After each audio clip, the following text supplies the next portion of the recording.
Assalamualaikum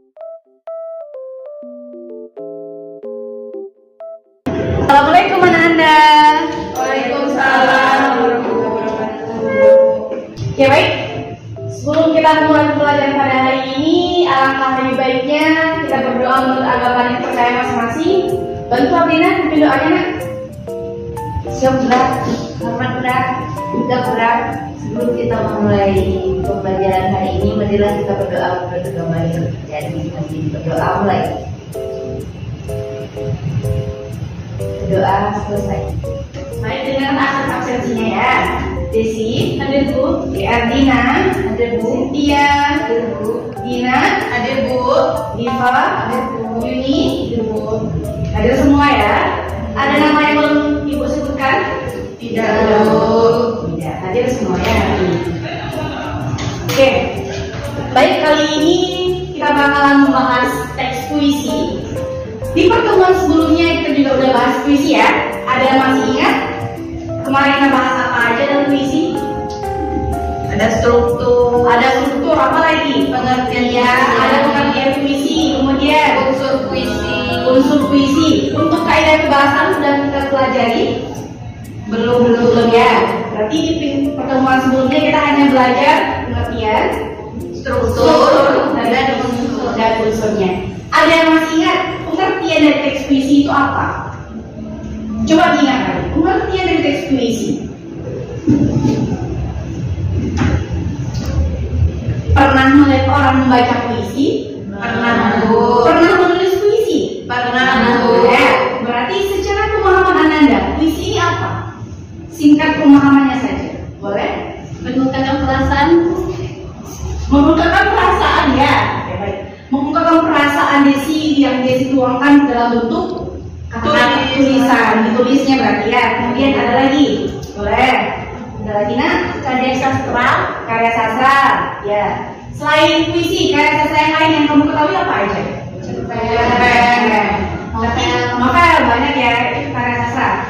Untuk hari ini kita hanya bahas Puisi. Nah, jadi puisi itu adalah salah satu bentuk karya sastra di mana di dalamnya berisikan kata-kata yang terikat akan unsur-unsur tadi. Ada unsur fisik dan unsur batin. Pelajaran dan kompetensi dasar pada pertemuan kali ini bisa Anda lihat. Oke. Jadi ini akan kita kejar nanti di hari ini. Kita bakalan memahami informasi berupa gagasan, pikiran, pandangan, arahan atau pesan dari teks puisi untuk menentukan makna tersurat dan tersirat. Bisa membedakan tersurat dengan tersirat? Ya, kalau tersurat itu di mana? Di dalam atau di luar? Di dalam. Kalau tersirat? Di luar. Oke, lanjut ya. Untuk kompetensi dasarnya, melalui pendekatan saintifik dan modal pembelajaran, problem based learning dan peserta didik dapat menulis teks puisi. Jadi dari capaian pembelajaran dan kompetensi dasar ini, nanti kita bakalan menulis puisi singkat.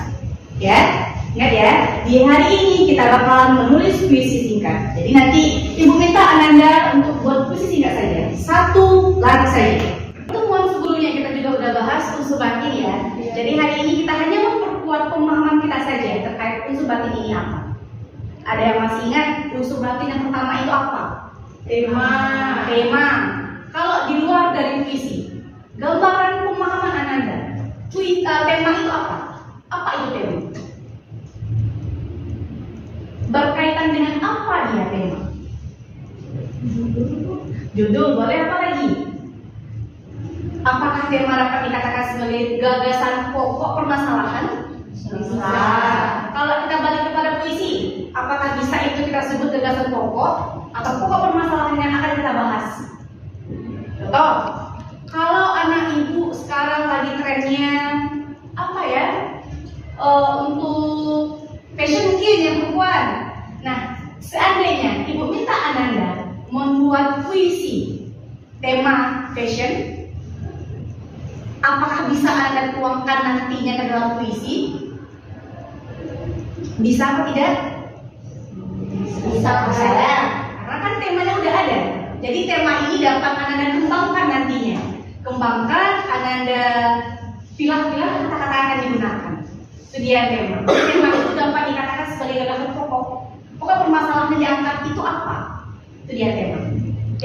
paham? Bu. Lanjut. Adanya rasa. Nah, untuk puisi, karena puisi itu merupakan karya sastra, apapun karya pasti memiliki rasa di dalamnya. Rasa ini kalau pada puisi ya cenderung kepada si penulis, senangkah dia, sedihkah dia, bahagiakah dia. Jadi rasa ini bisa kita rasakan ketika kita membaca puisi itu. Kemudian rasa ini bisa tertuang dari kata-kata yang digunakan oleh seorang penulis. Itu dia rasa. Bu, ya kalau menyukai dia termasuk rasa juga, Bu. Oke, menyukai dia kata Dina. Ada yang bisa bantu Ibu? Menyukai dia apakah itu rasa? Iya, Bu. Ya, rasa apa dia kalau menyukai dia? Sedih mungkin. Apakah sedih bisa dikatakan? Menyukai dia, sedih kita menyukai dia? Tidak. Bagaimana rasa kita kalau menyukai dia? Senang, bahagia kita ya, sampai raut wajah kita merah-merah begitu ya. Ketemu dia sampai salting, ya kan? Malam nggak lihat dia, nggak lihat status WA-nya, galau, nggak tidur, kayak gitu Dina? Iya, Bu. Maklum lah ya, anak-anak sekarang biasa seperti itu ya. Itu termasuk juga dengan rasa. Berarti rasa yang dituangkan oleh yang tadi itu rasanya senang, bahagia dia karena mengagumi seseorang. Nah, bisa juga yang disampaikan oleh Ardina tadi itu kan ada nih rasa kagumannya bisa dituangkan dalam bentuk karya. Ardina buatlah puisi mengagumi seseorang tanpa memilikinya. Nah, kan anak-anak sekarang seperti itu ya. Ada apa namanya nih singkatannya STM, apa namanya HTS ya, HTS ya. HTS hubungan tanpa status itu kan anak-anak sekarang ya. Kaum Gen Z itu pasti kenal dengan HTS. Seperti itu dia. Itu dia yang rasa. Ada dua ya. Tema rasa. Dua materi ini ada yang ingin dipertanyakan? Cukup ya. Oke. Kemudian adanya nada. Nada yang balik lagi. Ada yang kalau nada yang sedih nggak mungkin ya orang ngomongnya keras. Masa dia sedih ngomongnya keras? Kalau bahagia bisa suaranya pasti keras karena dia bahagia. Itu dia nada. Kemudian adanya amanat. Nah, banyak karya sastra. Apapun karya sastranya, apapun karyanya, pasti ada amanat. Amanat nih, apa amanat? Menurut Ananda, amanat itu apa? Pesan, Bu. Pesan, Bu. Kalau menurut Diva, amanat itu apa? Pesan, Bu. Pesan juga. Kemudian karena amanat itu adanya pesan, adanya informasi. Informasi apa yang kita ambil? Pengalaman, pembelajaran apa yang bisa kita ambil dalam karya sastra ini? Karena ini kita bahas apa yang kita bahas hari ini? Puisi. Berarti amanat yang terdapat di dalam puisi. Sesuai dengan tujuan pembelajaran kita ini. Tujuan pembelajaran kita adalah memahami informasi makna yang terdapat di dalam teks puisi. Oke. Bisa Ibu lanjutkan? Bisa, Bu. Oke, baik. Kali ini Ibu akan menampilkan satu buah puisi karya Suparji Djoko Darmono. Suparji Djoko Darmono ya merupakan sastrawan yang terkenal. Yang terkenal dengan puisi-puisinya. Biasanya ini anak-anak Gen Z ini yang suka dengan karya puisinya ini. Kalau yang Bapak Suparji ya. Nanti ini ada satu buah puisi. Satu buah puisi ya. Judulnya Aku Ingin. Perintahnya, instruksinya. Silakan Ananda pahami puisi ini. Oke, pahami puisi ini. Kemudian tugas yang keduanya, tuliskan di kertas satu lembar apa makna, apa hal yang dapat tercermin, tergambarkan dalam puisi Aku Ingin ini. Yang ketiga, setelah dituliskan, nanti Ibu akan meminta 2 orang dari Ananda untuk menampilkan hasil tulisannya. Bisa? Bisa, Bu. Oke. Jadi instruksi yang pertama apa tadi? Pahami puisi. Pahami puisi ini. Yang kedua, Cari makna yang terdapat dalam puisi. Oke, cari makna yang terdapat dalam puisi. Yang ketiga, Nanti akan ditampilkan. ya, Ibu yang pilih ya, 2 orang dari Ananda. Akan Ibu minta untuk menampilkan apa yang dituliskan. Menurutnya apa? Baik, Bu. Baik, setelah itu barulah nanti Ibu bulatkan ya pemahaman Ananda terkait puisi Aku Ingin. Oke,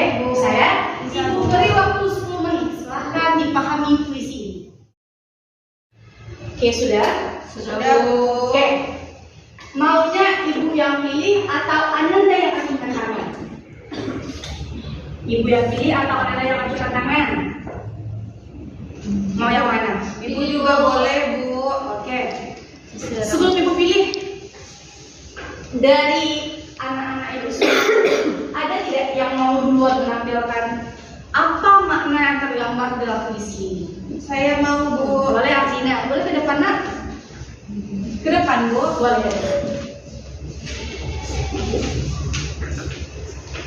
Baik teman-teman sekalian, makna puisi Aku Ingin yaitu menurut saya penyair ingin mengungkapkan cintanya dengan kasih yang tulus kepada seseorang dengan apa adanya dan tak perlu dibuktikan lagi dengan kata atau isyarat yang menggebu. Bagus, tangan dulu dong. Makasih ya. Bagus. Itu menurut Ardina. Ada lagi anak ibu yang mau sebelum ibu panggil? Ya, tapi katanya tadi anak ibu berani-berani. Ayo, ada yang mau? Cynthia, boleh nggak? Oke. Ya, ke depan nak.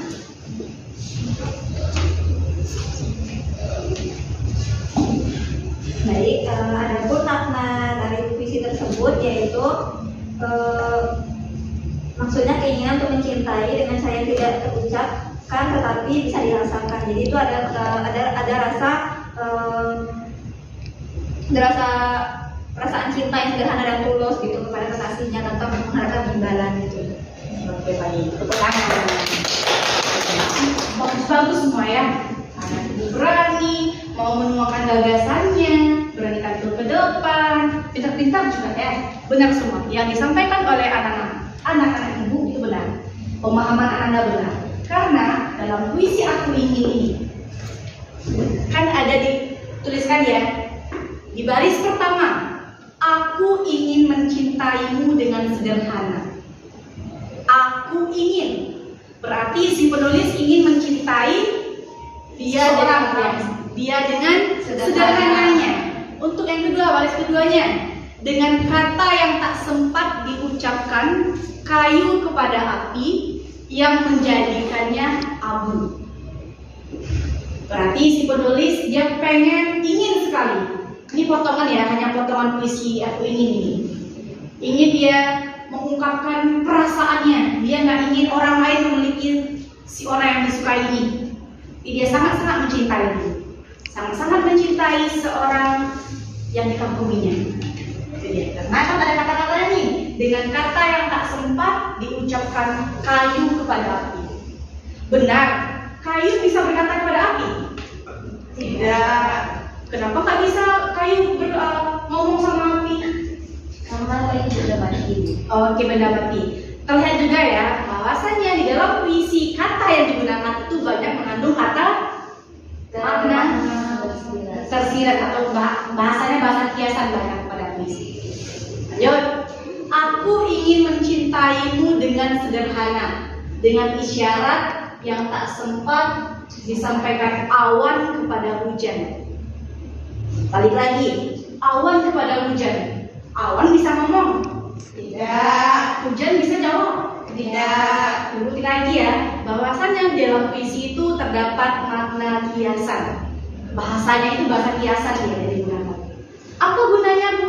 Itulah gunanya puisi, untuk memperkuat makna, memperkuat perasaan yang dituangkan oleh si penulis dalam bentuk karyanya. Oke? Paham? Sampai sini paham? Paham, Bu. Oke. Sudah dua tugas kita ya. Terakhir, ada yang masih ingat apa tugas kita terakhir yang disebutkan di awal tadi? Apa Desi? Menuliskan puisi?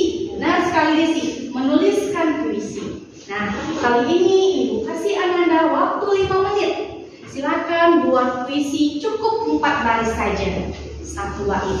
4 baris saja, ungkapkan perasaan Anda hari ini. Terserah mau apa, mau bagaimana terserah. Bebas temanya. Kumpulkan tugasnya.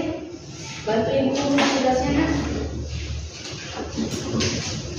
Oke. Jangan lupa bikin nama ya, karena ini mengganti nilai ujian. Sudah, Bu. Makasih ya. Oke. Ya. Jadi ada yang bisa membantu Ibu untuk menyimpulkan apa saja kegiatan kita pada hari ini? Alina boleh? Ya, baik, Bu.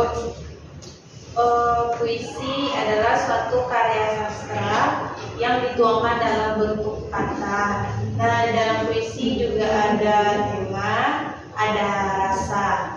Nah, dari materi yang kita pelajari tadi berdasarkan puisi dari Sapardi Djoko Damono yang judul Aku Ingin, di mana di sana ada isyarat bahwasannya dia sangat ingin mencintai pasangannya tanpa adanya paksaan.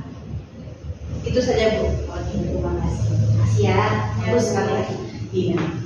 Benar disampaikan oleh Dina. Kali ini kita udah bahas tadi ya, udah bahas unsur batin dari puisi. Apa itu tema, apa itu perasaan, apa itu nada, apa itu amanah. Dan pun kita juga sudah melihat, mengamati bagaimana maksud dari puisi Aku Ingin. Kemudian tadi juga Ibu sudah minta Ananda membuat 1 buah puisi. Ya, di pertemuan selanjutnya kita bakalan membahas kaidah kebahasaan dari teks puisi. Silakan Ananda pelajari di rumah apa saja kaidah kebahasaan dari teks puisi. Baik, Bu. Oke, paham ya? Bisa ya? Paham, Bu. Apa tugasnya di rumah? Mencari kaidah kebahasaan dalam teks puisi. Memahami kaidah kebahasaan dalam teks puisi. Jadi di pertemuan besok selanjutnya Ibu akan memperkuat pemahaman Ananda terkait kaidah kebahasaan. Ya, bisa? Bu. Berhubung jam istirahat sudah hampir lagi berbunyi, silakan kemas-kemas dulu barangnya. Siap-siap dulu kemas-kemas. Oke. Dan sudah begitu ya. Ya, Baik, Ibu izin pamit. Terima kasih buat hari ini. Tutup Abina. Perjumpaan kita pada hari ini, Dina. Maaf Ibu. Baik teman-teman, sekian pembelajaran kita pada pagi hari ini. Semoga kita mendapatkan pembelajaran dan bermanfaat pada pagi hari ini. Terima kasih. Dan berdoa lebih dahulu. Berdoa selesai. Oke, terima kasih ya. Jangan lupa makan dulu biar staminanya lebih semangat lagi untuk melanjutkan pembelajaran selanjutnya. Oke, terima kasih. Assalamualaikum warahmatullahi wabarakatuh.